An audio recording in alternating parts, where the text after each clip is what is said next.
Welcome to Huddle Adventures. I am Eddie. Laura isn't here right now. It is Friday, February 11th, 2022, and I have some cruise news for you today, guys. Before I get to the cruise news, I'm going to ask you to do us a big favor. Do it for Laura. She isn't here right now. Subscribe to our channel, guys. Turn the bell on. Those things are free to you. Give us a like. Let us know that you like what you're seeing, because that makes us feel good, guys. Like we're really accomplishing something. We are here for you. We are all things cruising. Help us help you. Thanks. Now, on to the news. All right. I'm going to take you back in the Wayback Machine, guys. The Wayback Machine. We're going all the way back to January 15th, 2022. Well, it's not way back, is it? It's not that far ago. What happened on that day, cruisers? What was important about January 15th, 2022? Well, that's the day that the CSO, the Conditional Sailing Order, was allowed to expire by the CDC. And if you recall, a couple days prior to that, the CDC director was in a hearing with the U.S. Senate, and she gave the cruise industry nothing but praise for following the COVID-19 protocols, making protocols of their own that exceed the levels of the CDC's requirements, that they were doing an exceptional job, and they felt confident they no longer needed to have the Conditional Sailing Order in place, and they felt comfortable allowing it to expire. They said that they would come up with a volunteer program in the near future, and they kind of left it at that. The cruise industry was happy. Cruise fans are happy. The CDC was going to finally get out of the cruise industry's business and leave them alone like they do the airline industry and the hotel industry and all other amusement parks, concerts, concert venues, all these places that don't have any of these protocols like the cruise industry. That's what everyone thought. Well, guess what, guys? Meet the new boss, same as the old boss. What? All right, I'm going to read this to you directly from the CDC's website.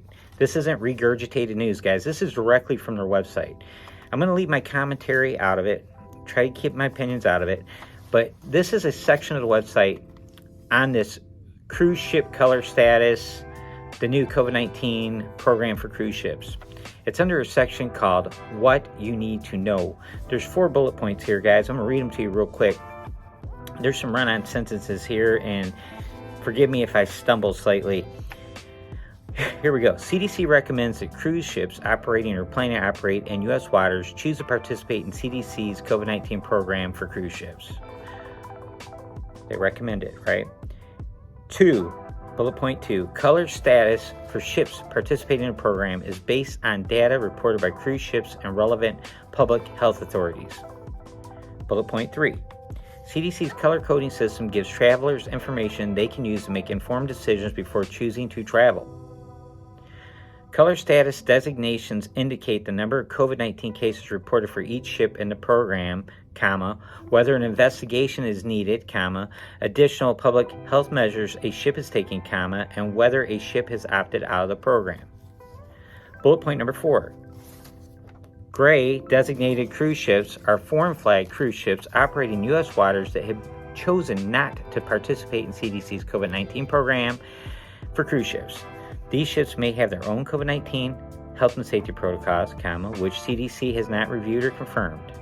CDC cannot confirm the COVID-19 public health measures implemented on gray designated ships. Therefore, CDC does not have information about precautions and interventions, comma, such as mask use, comma, crew testing, comma, or vaccination status of travelers for these ships. Okay. That's a lot. Right? That's a lot of verbiage. Oh, the way I take this, guys. Now this is my opinion. I'm giving you my opinion. You didn't come here for that, but you're gonna get that. Seriously though, my opinion is this is painting the cruise lines into a corner. It really is. Literally, using gray paint them in a corner. What do I mean by that?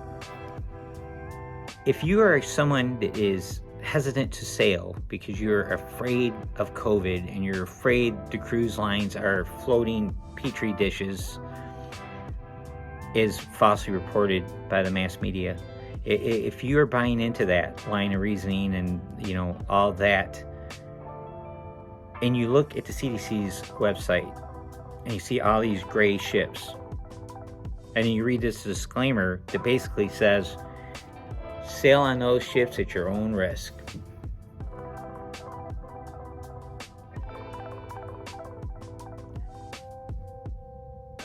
It doesn't seem like it's much of a choice. I would feel if I owned a cruise line, I would be forced to join this program, the volunteer program, which is essentially the same thing as a conditional sailing order. And as you know, they can modify it and change it all the time. So it doesn't seem like much is changing, guys.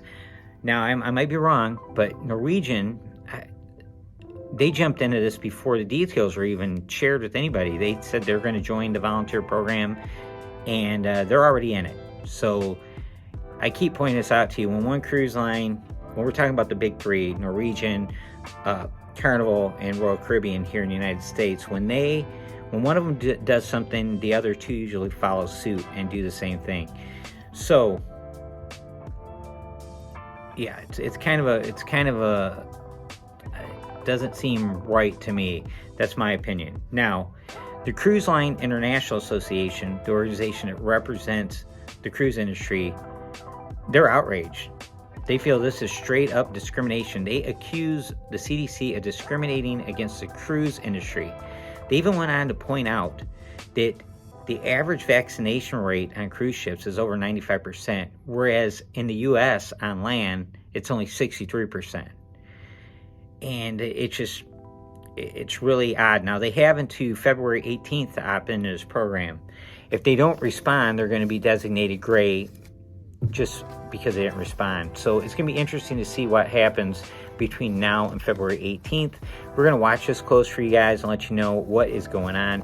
Now, the other story I have for you is Royal Caribbean announced that they're rolling their mask mandate for their COVID-19 protocols on their ships back to pre-Omicron level. And before Omicron, they had areas on the ship where the unvaccinated has to wear masks, and the vaccinated areas where they don't have to wear masks. So it's a little complicated, but it's going back to that again. And those of you who have cruised on Royal before, feel free to comment below and explain how it works. You know, let us know. I haven't sailed with Royal since 2019, so I don't know what it's like, but I know there's signage up that tells you you have to wear a mask if you are, unvaccinated. If you're vaccinated, you don't have to wear a mask in this area. There's areas, I think, where the unvaccinated aren't allowed to go. I'm not really sure. It's kind of complicated, but with that, I really invite you to let us know below. Just keep your comments positive, guys. We don't do that negativity stuff around here. It's too negative out there already. And thank you for tuning in. We appreciate you being here. If you've made it to 8 minutes and 23 seconds, you're a superstar, and we love you. Talk to you later. Bye.